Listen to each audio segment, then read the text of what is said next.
direction to go to this. So for this instance, it is bunched with it. So we'll be using what factor for a 70-degree thermoplastic? 1.2. 1.2.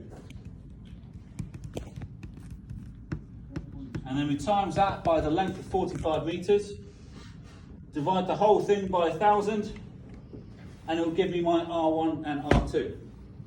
You want to run that through a calculator for me? It's fine. You can always get worse. 1.01.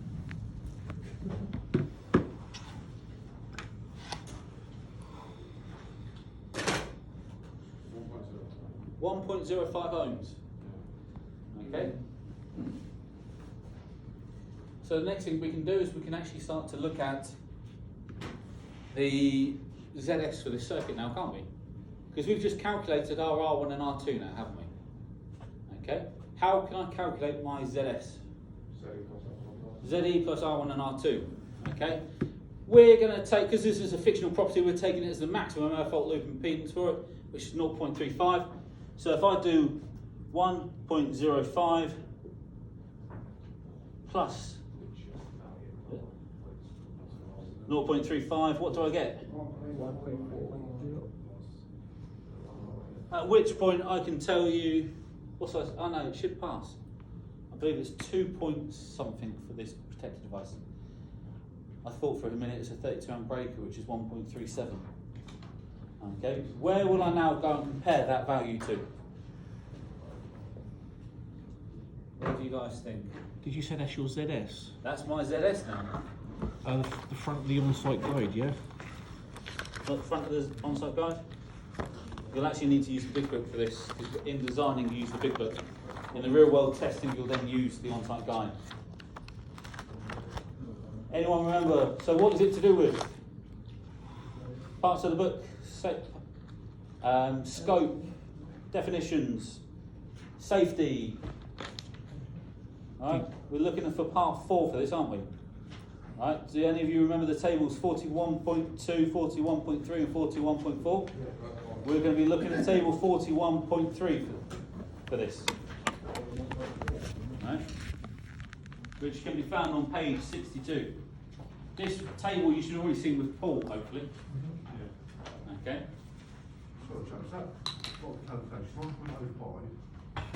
Yep, plus 0.35, because we've taken the maximum of ZE. Oh.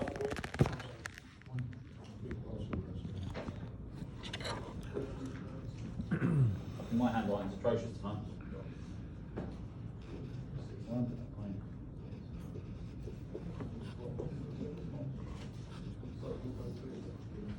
Will equal 1.40.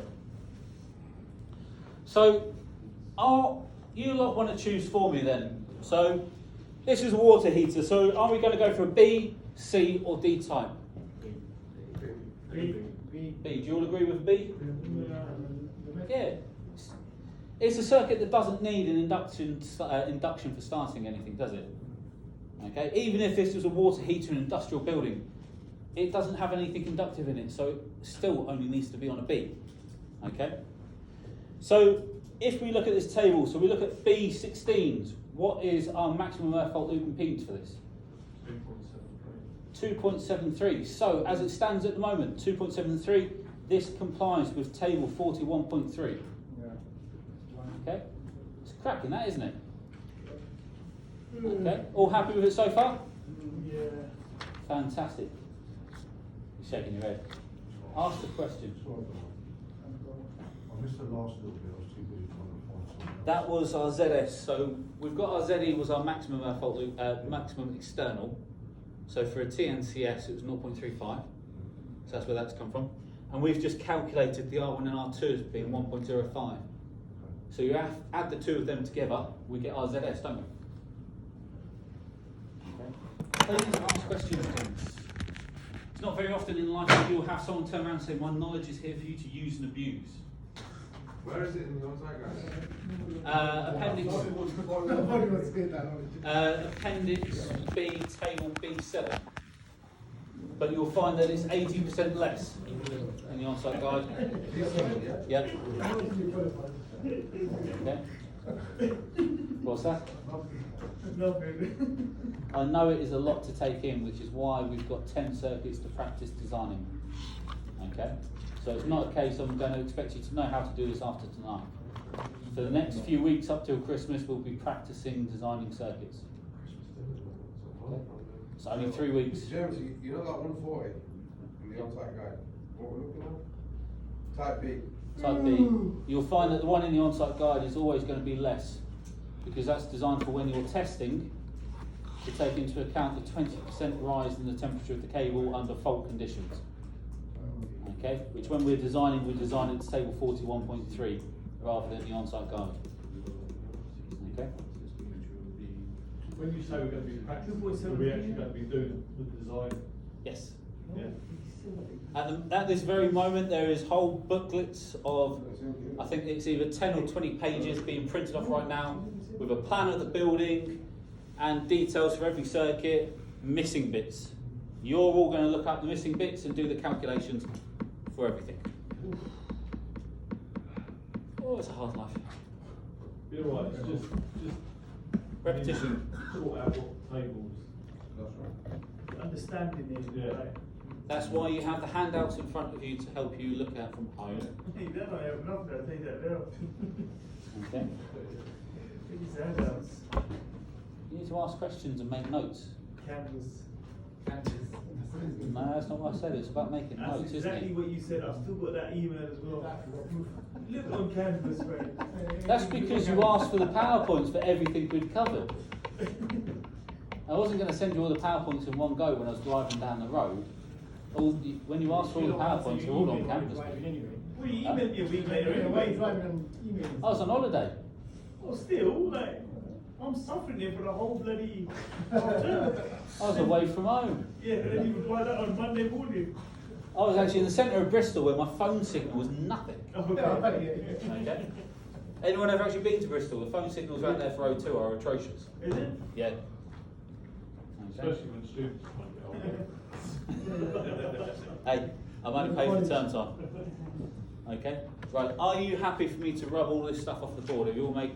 Do you know that I even searched your mobile number, but then I found your LinkedIn profile where you were in a blue shirt. I found that, then I was scrolling for this to find your mobile, but I couldn't find it. That's because I don't put my mobile number I on there. know. It's because if you think of some of the little shits we have during the day. Okay. Right. But the reality is, take notes as we do things like this, and make notes of what tables we've gone to. Okay. Right. Everyone finish taking pictures of it? Anyone else need to take a picture? Yeah, I'll take a picture of it. Sure.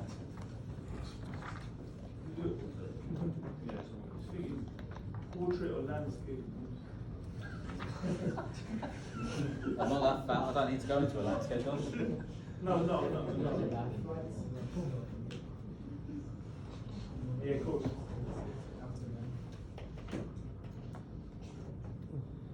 Okay.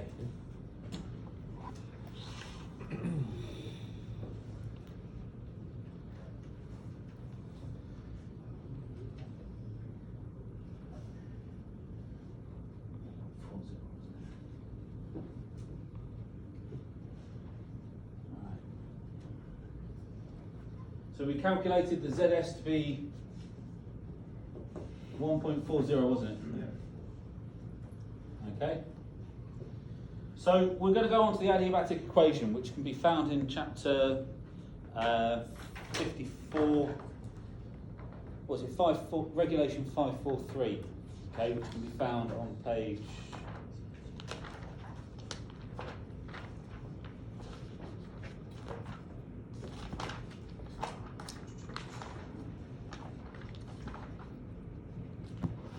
Which can be found on page 196. Okay? So we're going to be using the formula that's under regulation 543.1.3, which is called the adiabatic equation now. Okay?